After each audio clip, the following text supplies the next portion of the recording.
How's it, everybody? Richard Fulmer here, and welcome to another Richard's Rock Rambles. So, the top trio we're going to check out today, or the artist I should say, is a guy who's been around for some time now. I think he started out in the 60s with the band Procol Harum, and he then went on to a solo career, which is still going, still touring, still releasing albums. And I reckon he must be into his, if not late 70s, must be maybe 80 even.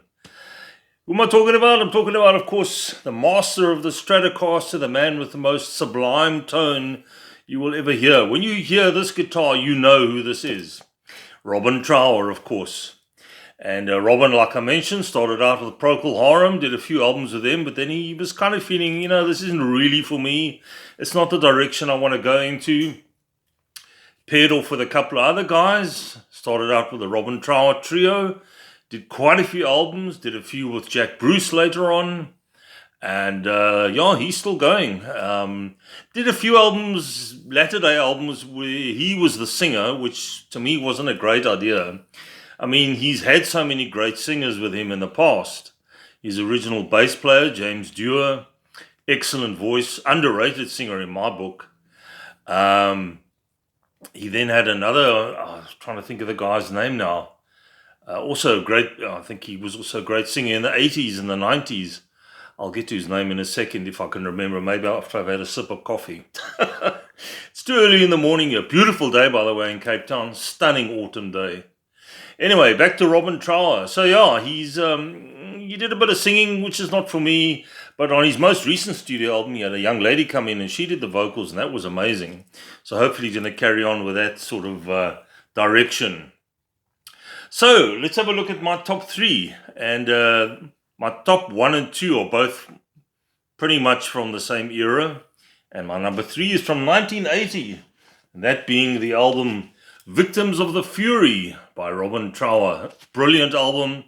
A little bit more commercial than what he first started out as. He would go more into that direction, more radio friendly if you like. Also the era, I guess, it would change. There are 1, 2, 3, 4, 5. There's 10 tracks on here. And who's in the band? So Robin Trower, he's on guitar.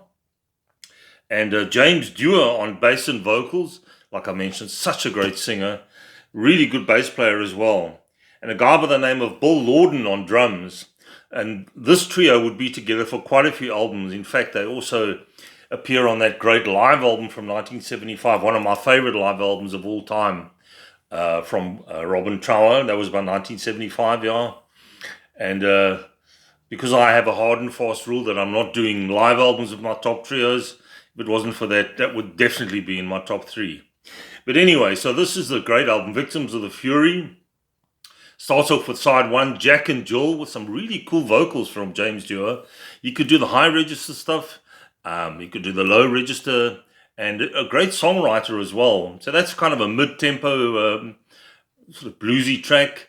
Roads to Freedom, Victims of the Fury, the title track, definitely the strongest track on this album, with some sublime guitar from Robin Trower. I mean, this guy's tone is just so unique and so... it's distinctive. It's Robin Trower, and he's not flashy, but he does just enough. And I've always enjoyed his stuff. And you could hear, if you go back to Procol Harum and you hear the albums that he was in, you could see why he needed to get out of that band. He definitely had more to offer. So that's the title track, Victims of the Fury. Then you get The Ring and Only Time. Then into side 2, Into the Flame, The Shout, Madhouse, that's also a really good track, Ready for the Taking, and Fly Low.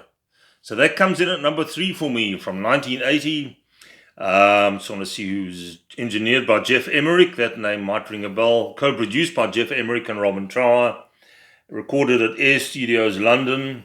And this is on the Chrysalis label, the same label that Jethro Tull was on for quite a while. So there we go, Victims of the Fury. Coming in at number 2, the debut with that really cool cover. I just love that cover. I can look at that for ages. And that was called Twice Removed from Yesterday. And wow, what a debut to have. I mean, just incredible stuff. My number 1 is an album which just took it a bit further. The production was probably just a little bit better as well.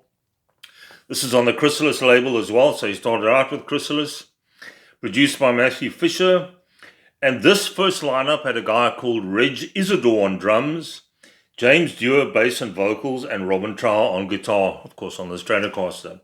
Trust me, this is not a brilliant album. There's not a bad track on here, as there is with my number one. I Can't Wait Much Longer kicks it off with some sublime singing from James Dewar. You know, he doesn't get enough credit for his vocals. I mean, he's a really good bass player, but if it hadn't been for those vocals, I don't think these early albums of Robin Trower would have been that strong.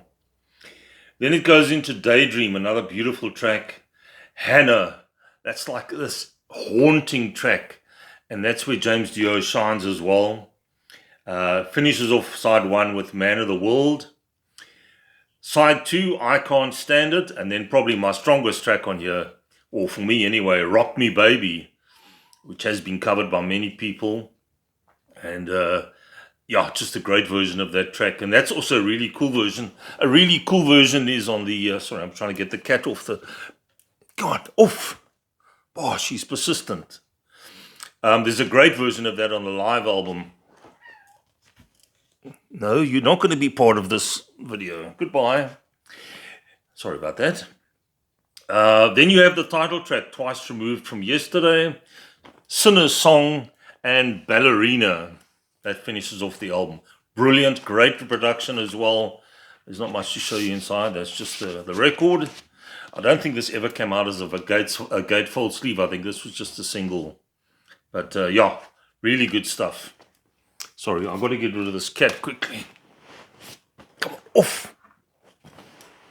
Go on. She also wants her 5 minutes of fame. Right, after all that, my number one. And I'm sure this is number one for many Robin Trower fans. And if you're not a Robin Trower fan yet, you're missing out. You really need to check this guy out. Anyway, Bridge of Sighs. The title track, which is probably one of the most haunting, beautiful guitar pieces you'll ever hear. And so this is the same lineup as the debut. Reg Isidore on drums still, James Dewar bass and vocals, and Robin Trower obviously on guitar. And this is produced by Matthew Fisher. And yeah, this came out in 1974. What a good year for rock. In fact, any of the early 70s were good. This is a fairly recent vinyl release, so the sound on this is amazing. Starts off day one, Day of the Eagle. And yeah, that's sort of a fast-paced bluesy rocker. His first few albums, I suppose you could just classify them as blues rock. Excuse me. But later on, he would go a little bit more commercial. And like I mentioned, the latter day ones where he's singing, he stepped away from this, which is a shame. I wish he'd go back to this early blues rock style. I guess the stuff he's been releasing of late has been a little bit more radio friendly and I suppose up to date, if you like. I prefer these production values as well. You know, that analog sound, brilliant. Then the title track, Bridge of Sighs. Like I said, it's just beautiful. Every time I listen to that track, the hairs stand up on my arm. It's probably one of the most sublime musical pieces you'll ever hear.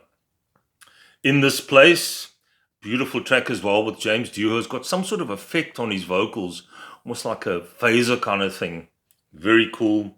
The Fool in Me, which is an up-tempo track, that finishes side one. Then you get side two, a great track called Too Rolling Stoned. You can read into that whatever you like. And on the live album, Rock Me Baby and Too Rolling Stoned, the one goes into the other. Beautiful.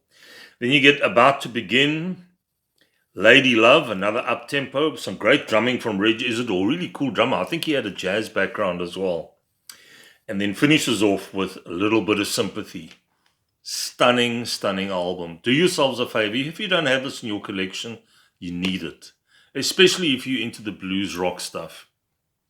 And this is a man, Robin Trower, who for me personally, I don't think he gets enough credit. You know, people always talk about the greats. They talk about the obvious ones, Clapton and Hendrix and Stevie Ray Vaughan. And there's nothing wrong with it. But they seem to fail to mention Robin Trower, whose legacy is vast. I mean, he's got such a massive discography.